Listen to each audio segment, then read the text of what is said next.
Apex college Makrana की हिंदी साहित्य की ऑनलाइन कक्षा में आपका स्वागत है। आज के कालांश में हम जिस विषय पर चर्चा कर रहे हैं वो आपके जो पाठ्यक्रम है उसमें जो प्रथम भाग है आपका हिंदी साहित्य का, उसका जो कवि है देव, उनके बारे में चर्चा करेंगे। यानी देव का काव्य सौंदर्य एवं उसकी विशेषताएं, यानी देव के काव्य की विशेषताओं के बारे में हम चर्चा करेंगे। तो देखिएगा इसमें देव के काव्य सौंदर्य की विशेषताओं के बारे में कि रीतिकालीन आचार्य, रीतिकालीन यानी देव है वो रीतिकाल के आचार्य है। तो रीतिकालीन आचार्य कवि के रूप में देव का महत्वपूर्ण स्थान है। एक और रीति निरूपण से उनके आचार्यत्व की प्रतिष्ठा हुई है, तो दूसरी ओर वे श्रृंगार के रस सिद्ध कवि माने जाते हैं। यानी देव जो है वो आचार्य तो है ही है रीति निरूपण के कारण, परंतु दूसरी ओर वे श्रृंगार के भी रस सिद्ध कवि माने जाते हैं।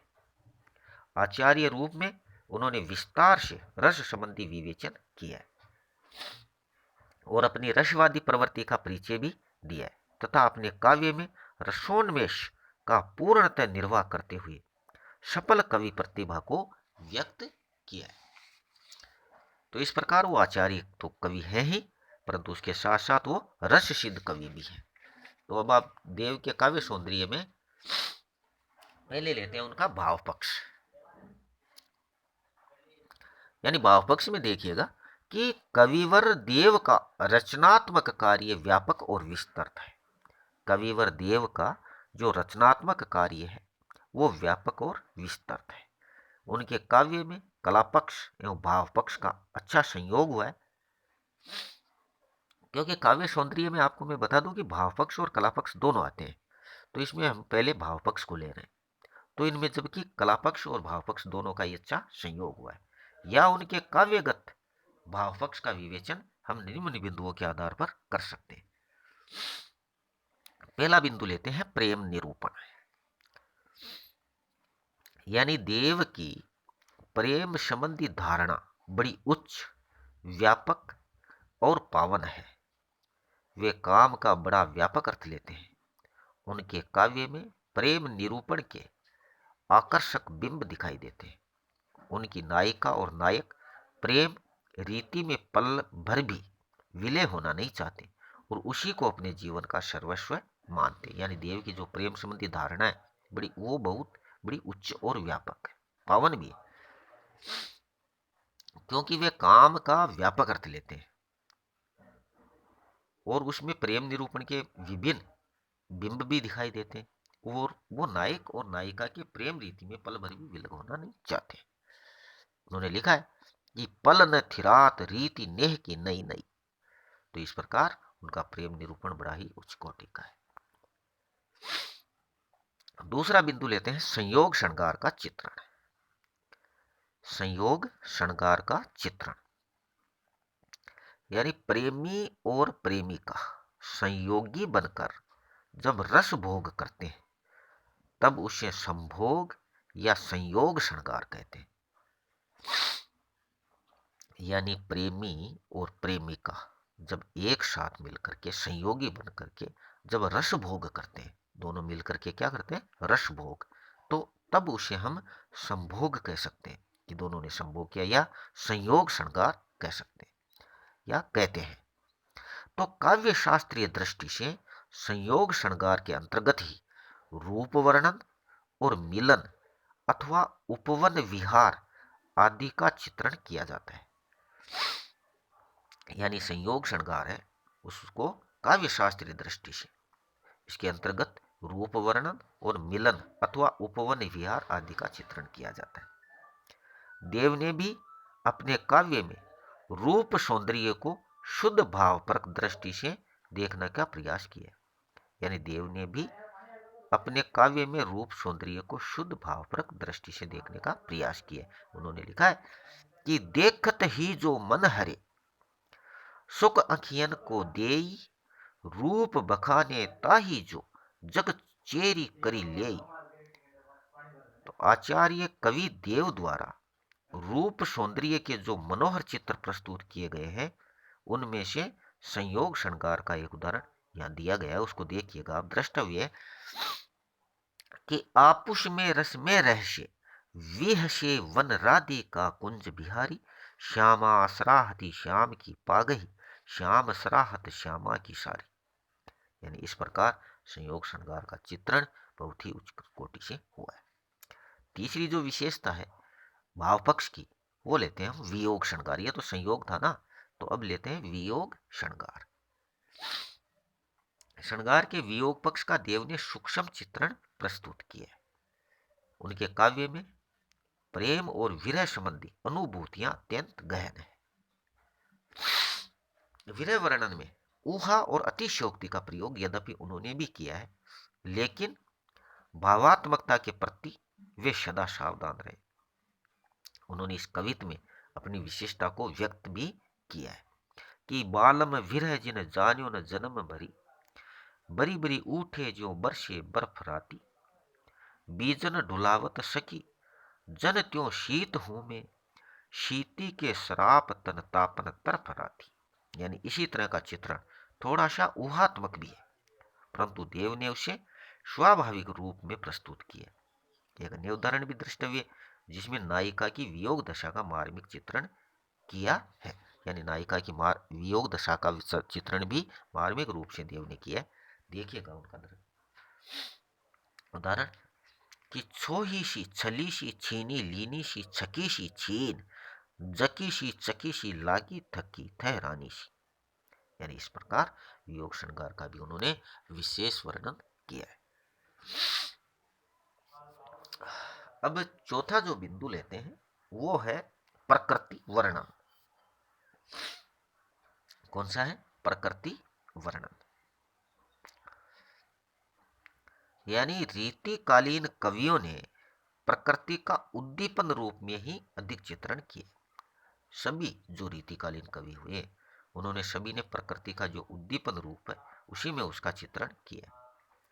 देव का प्रकृति वर्णन यद्यपि परंपरागत है, देव का जो प्रकृति वर्णन है यद्यपि वो परंपरागत है, तथापि उन्होंने आलंबन रूप में भी प्रकृति का वर्णन किया है। देव का प्रकृति वर्णन है यद्यपि वो परंपरागत है, परंतु फिर भी उन्होंने आलंबन रूप में भी प्रकृति का वर्णन किया। यथा बसंत काल की प्रकृति को उन्होंने इस रूप में दर्शाया, जैसे फूले अनारनी चंपक डारनी, फूले अनारनी चमक डारनी, ले कचनारनी नेह तची है, कोकिल रागनी नूत प्रागनी, देखुरी बागनी फागु मची है। इस प्रकार उन्होंने प्रकृति का वर्णन किया कि जैसे अनार है, अनारनी है, वो चमकदारनी, वो फूले यानी फल फूल गई है, लेकचारनी ने कचित वो कच्चे फलों को लेकर के आई है। यानी कोकिल रागनी नूत परागनी, यानी नए परागों को देख करके कोयल भी राग करने लगी है। देखो रे बागुनी फागु मचिए की, देखो रे आज जैसे बागों के अंदर फागुन आ गया हो। अब पांचवा जो बिंदु है वो है भक्ति भावना। कौन सा बिंदु है? भक्ति भावना। यानी पहला हमने लिया था प्रेम निरूपण, दूसरा संयोग श्रृंगार का चित्रण, तीसरा वियोग श्रृंगार, चौथा प्रकृति वर्णन, और भाव पक्ष में हमने पांचवा लिया है भक्ति भावना। तो कवि देव ने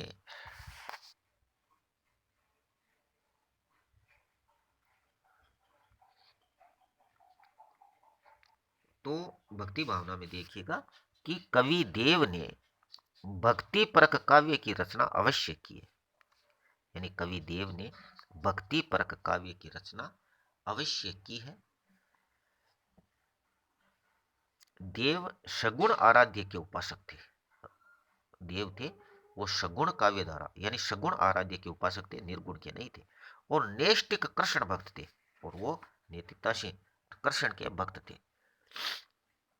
श्री कृष्ण को विष्णु का अवतार मानते हुए उन्होंने इस तरह भक्ति निष्ठा व्यक्त की कि विदुर की भाजी बेर भीलनी के खाए, विप्र चाउर चबाए दुरे द्रौपदी के चीर में। यानी देव की भक्ति भावना में मन की पवित्रता एवं दृढ़ता का समर्थन और वेश्या शक्ति का विरोध है, अथवा वैरागजन्य मनोभाव है वह वास्तव में अतिशय राग की प्रतिक्रिया है। यानी उन्होंने भक्ति भावना में देखो, वो कृष्ण के भक्त थे, सगुण उपासक थे और कृष्ण के भक्त थे, इसीलिए उन्होंने के विदुर की भाजी कि विदुर के घर का उसने साग खाया, बेर भेलनी के खाए और भेलनी के बेर भी खाए। विप्र चाउर चपाई, विप्र यानी वो के यानी सुदामा के, उन्होंने जो चमड़े थे उनको भी चबाए और दूरे द्रौपदी के चीर, और द्रौपदी के चीर में भी उन्होंने इसी प्रकार का स्वरूप प्रदर्शित किया। यानी ये उनकी भक्ति भावना थी। तो ये था देव का भाव पक्ष।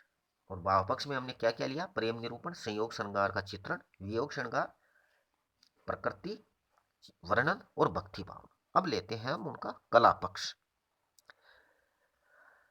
यानी कला पक्ष में देखिएगा कि कविवर देव ने अपने काव्य के कला पक्ष में मौलिकता एवं नवीनता लाने का प्रशस्य प्रयास किया है। उनके अभिव्यंजना कौशल यानी कला पक्ष, जो अभिव्यंजना कौशल भी कहलाता है, कि कुछ प्रमुख विशेषताओं को हम इस प्रकार देख सकते हैं। तो कला पक्ष की हम पहली विशेषता लेते हैं, चित्रमयता का संयोजन। चित्रमयता का संयोजन यानी रीतिकालीन काव्य की एक बहुत बड़ी विशेषता मनोहर चित्रमयता है। यानी रीतिकालीन काव्य की एक बहुत बड़ी विशेषता जो है वो मनोहर चित्रमयता यानी चित्रात्मकता उनमें ज्यादा है। कवि देव ने अमूर्त भावों को मूर्त रूप प्रदान करने की उत्कृष्ट कवि प्रतिभा का परिचय दिया। उनके कुछ रूप चित्र तो इतने प्रसिद्ध हैं कि जो प्राय काव्य रसिकों के मुख से सुनने को मिलते हैं। जैसे पीत रंग सारी गोरे अंग मिली गई देव, श्रीफल उरोज आभा आभा से अधिक सी, छूटी अलग कनी झलक कनी जल कनन की, बिना बेनी बंदन बदन शोभा बिक्षी। ये इस प्रकार के जो चित्रात्मक प्रश्न है उनके, वो तो रसिकों के मुख से भी सुनने को मिलते हैं। अब है मानवीकरण। क्या है? मानवीकरण। कि कई स्थानों पर देव ने अमूर्त भावों एवं प्राकृतिक उपादानों का मानवीकरण कर मूर्त रूप प्रदान किया है। इससे कवि का अप्रस्तुत विधान अत्यधिक निखर गया है। इस संबंध में एक उदाहरण द्रष्टव्य है कि तेरो कयो करी करी, जीव रयो जरी जरी, हारी पाई परी परी, तऊ तेने की संभार। इस प्रकार उन्होंने मानवीकरण भी कर दिया है। अब है अलंकार विधान। क्या है? अलंकार विधान यानी रीतिकालीन कवियों का अलंकार विधान एवं उक्ति चमत्कार के प्रति अधिक झुकाव रहा है। यानी रीतिकालीन कवियों का जो अलंकार विधान है एवं भक्ति चमत्कार के प्रति अधिक झुकाव रहा है। कविवर देव ने वैसे परंपरागत उपमानों का अत्यधिक प्रयोग किया है। उन्होंने उपमा, रूपक, उत्प्रेक्षा, प्रतीप आदि सादृश्य मूलक अलंकारों का प्रयोग सफलता से किया। यानी उन्होंने अपने काव्य में उपमा, रूपक, उत्प्रेक्षा, प्रतीप आदि अलंकारों का प्रयोग सफलता से किया।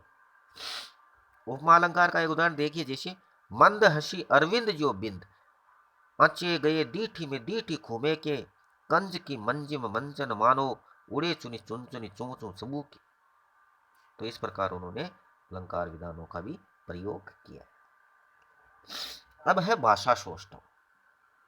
क्या है? भाषा सौष्ठव या इसको कि रीतिकाल में भाषा को सजाने संवारने और रसानुकूल बनाने के जितना महत्वपूर्ण कार्य देव आदि कवियों ने किया है उतना और किसी काल में नहीं हुआ है। देव ने ब्रज भाषा का मधुर विन्यास किया है और फिर प्रत्येक पद को कलात्मक रूप से विनियोजित भी किया। जैसे देखो, मोही मोही मोहन को रूप भयो राधा में, राधा मन मोही मोही मोहन मई भई, चक चकबानी के चक्काए चक चोटिन सो, चौकत चकोर चक चौदशी चके गई। यानी देव ने संस्कृत तत्सम शब्दावली के साथ अरबी फारसी के प्रचलित शब्दों का भी प्रयोग किया। अब देखिए उनका पांचवा बिंदु जो है वो है छंद योजना। क्या है? छंद योजना यानी देव ने कवित्व और सवेया का ही विशेष प्रयोग किया। लक्षण रचना के लिए दोहों का भी प्रयोग मिलता है। इन छंदों में गति, यति, नादात्मकता एवं गेयता का पूरा ध्यान रखा गया है। इस कारण उनका कवित्व खूब निखर उठा है। तो देव के काव्य में छंदों का सरल प्रवाह और उनकी नादात्मक छटा बहुत ही आकर्षक एवं मनोहर है। यानी हम कह सकते हैं कि देव के काव्य में कला पक्ष एवं भाव पक्ष की सभी विशेषताएं विद्यमान है। उसमें